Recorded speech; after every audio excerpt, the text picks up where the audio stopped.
Mengasihi Tuhan artinya kita nggak boleh kompromi dengan dosa. Kedua, kita nggak boleh mengasihi daging. Hari ini, percayakan hidupmu kepada Tuhan. Yakinlah, Tuhan tidak pernah permalukan.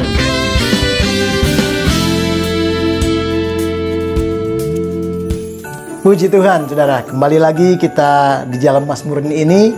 Kita akan mempelajari bahwa Natal banyak hal bisa berbicara kepada kita. Dan Natal sebenarnya adalah salah satunya adalah surprise daripada surga.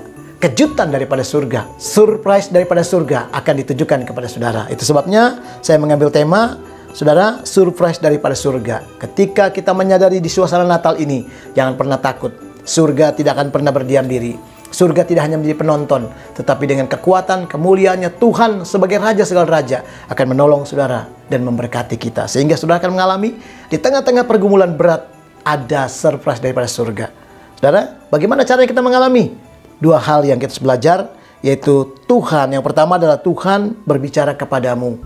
Dan yang kedua, ada kerinduan tentang Tuhan di hatimu. Saudara, ketika ada dua hal ini, saya percaya engkau akan mengalami kejutan-kejutan daripada surga. Kebaikan surga, anugerah Tuhan pasti dilimpahkan kepada kita. Saudaraku kekasih, mari kita melihat Lukas pasal 1 ayat 29. Firman Tuhan berkata demikian.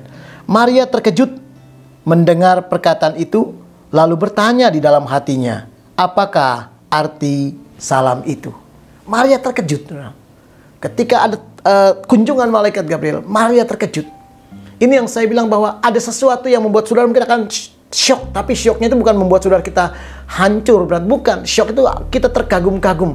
Kita sampai nggak bisa ngomong lagi. Mungkin orang bilang speechless. Karena apa? Tuhan tuh baik. Ada kejutan-kejutan surga yang orang lain berkata mungkin saudara sudah tidak melihat ada masa depan. Tapi Natal adalah Tuhan datang untuk memberikan kemenangan, kekuatan, sukacita, penebusan, dan lain sebagainya. Natal adalah Tuhan akan membuat saudara ada kejutan-kejutan dalam hidupmu, di dalam keberadaan keluargamu. Saudara, itu sebabnya apa yang harus kita lakukan? Pertama, sadarilah bahwa Tuhan berbicara kepadamu. Saudara belajar untuk buka telinga rohani kita. Dengarkan bahwa Tuhan mau berbicara sama kita. Kalau Tuhan mau berbicara artinya Tuhan akan memberikan kejutan. Kejutannya seperti apa? Saya contohkan ketika saudara sedang bergumul dan saudara tidak pernah lihat jalan yang keluar. Saudara melihat jalan yang berat. Lalu tiba-tiba Tuhan ngomong. Tuhan bicara. Tuhan melawat kita. Tuhan berikan hikmat. Tuhan menuntun, mengarahkan. Tuhan berkata jangan takut. Tuhan berkata aku menyertaimu. Tuhan berkata aku mampu melakukannya. Saudara, itu Tuhan berbicara. Ketika kita bicara seperti mendengarkan itu, saudara, kita akan ada kekuatan. Ada sukacita. Mazmur pasal 93, mari kita lihat ayat ini, ayat yang ke-14. Mazmur 93 ayat yang 14. Sebab Tuhan tidak akan membuang umatnya, dan miliknya sendiri tidak akan ditinggalkannya. Tuhan berbicara bahwa dia tidak pernah membuang umatnya, dan miliknya sendiri tidak pernah ditinggalkan. Termasuk kita semua. Hari ini saudaraku, izinkan surga berbicara kepada kita. Dan saya percaya engkau akan melihat kejutan-kejutan daripada Tuhan. Mungkin engkau yang sudah lemah, tidak berdaya, menjadi orang yang kuat kembali. Dan aku berkata, aku akan bangkit Tuhan. Aku akan keluar sebagai pemenang.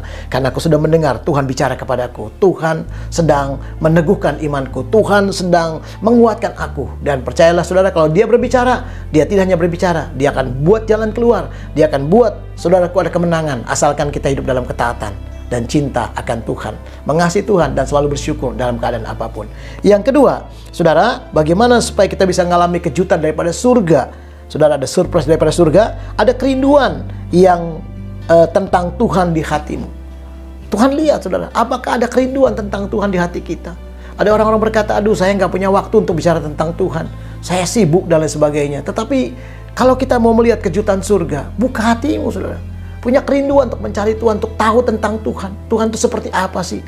Tuhan itu baik. Tuhan tidak pernah mengecewakan saudara. Saudara kenali, tidak hanya dengar firman-Nya, tidak hanya baca, saudara. Saudara punya pengalaman dalam hidupmu.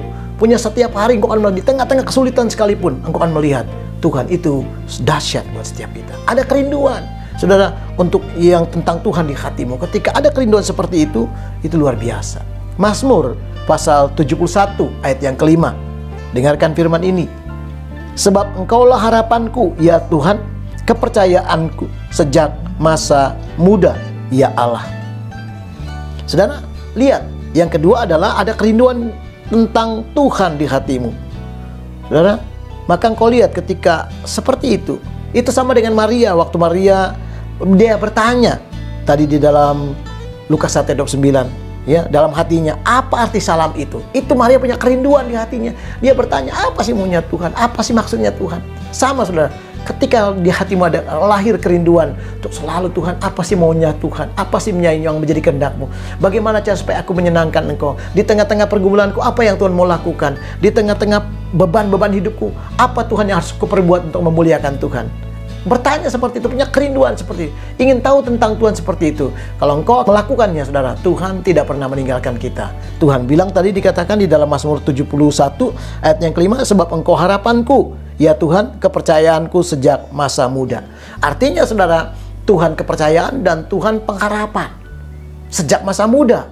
Saudara, Daud berkata, sejak masa muda aku tetap percaya kepadamu, aku tetap berharap kepadamu. Artinya apa saudara? Dia selalu ada kerinduan tentang Tuhan di dalam hatinya. Sama, bagaimana caranya supaya ada kerinduan tentang Tuhan di dalam hati kita? Saudara belajar selalu katakan, Tuhan Kaulah harapanku. Dan selalu berkata, Tuhan aku percaya, sekali percaya tetap percaya. Apapun yang terjadi, situasiku tidak berubah sekalipun, aku tetap percaya. Karena ada sejak dulu Engkau tidak pernah mengecewakanku. Sama seperti Daud. Daud bilang, sejak aku muda sampai sekarang ini, aku tetap percaya dan selalu berharap kepada Tuhan. Maka ketika engkau melakukan hal-hal yang, saudaraku, kerinduan yang seperti itu di hatimu tentang Tuhan, maka percayalah, kemenangan, berkat tercurah buat kita semua. Tuhan Yesus memberkati Bapak, Ibu, Saudara, dan saya sepanjang hari ini. Amin.